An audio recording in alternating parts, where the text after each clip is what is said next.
A year ago, we had the unexpected gift of taking time off to go as a family to a resort hotel a little north of Houston. It was late July, and I expected it to be hot and miserable. After all, late July through September often is both hot and miserable in Texas.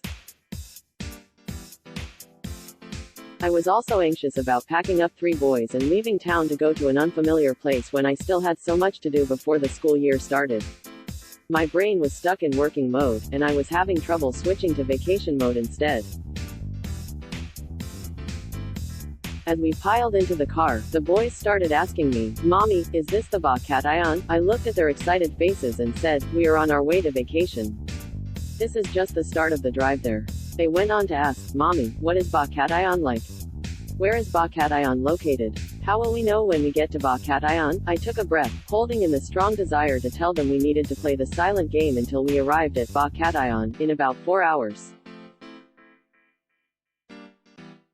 The boys eventually settled down in their seats and stopped asking questions until we got to the resort. As we drove through a massive grove of trees, I told them, "Boys, we are here.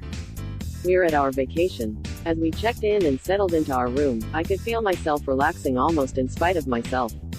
We were here, at vacation.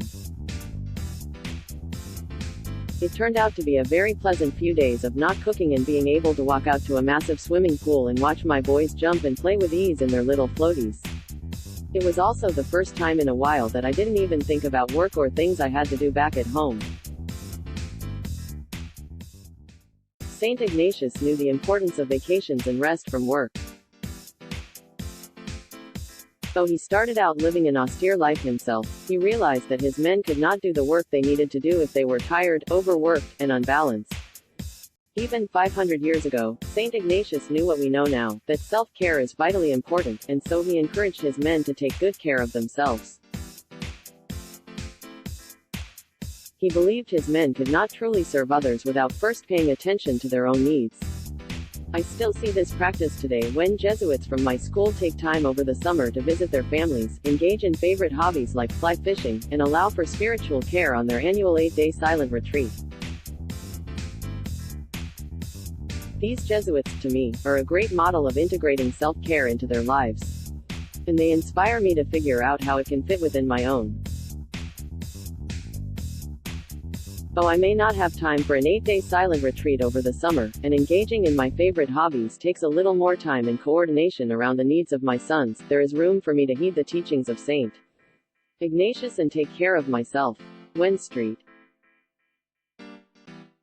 Ignatius was superior general. His secretary wrote the following to one of the Jesuits, advice that was not rare when speaking to his men: "Understand, then, that Father General's mind on this matter is that, in whatever spiritual, academic, or even bodily exertions you undertake, your charity should be guided by the rule of discretion, that you should safeguard the health of your own body in order to aid your neighbor's souls, and that in this matter each of you should look out for the other, indeed, for both of you." Like the ever-popular advice on planes, you cannot secure the oxygen mask of others until you first secure your own. When our vacation was over, and we were back in the car driving home, my son said over and over, "Mommy, we love Ignatian. When can we go back? And next time, can we Ignatian on the beach?" This unexpected gift of time away with my family reminded me of the many fruits that come from taking time to breathe and allowing mind and body to take a break and heal. And I look forward to the next Ignatian ahead. Photo by Anton Luzhkovsky on Unsplash. Let's block ads. Why?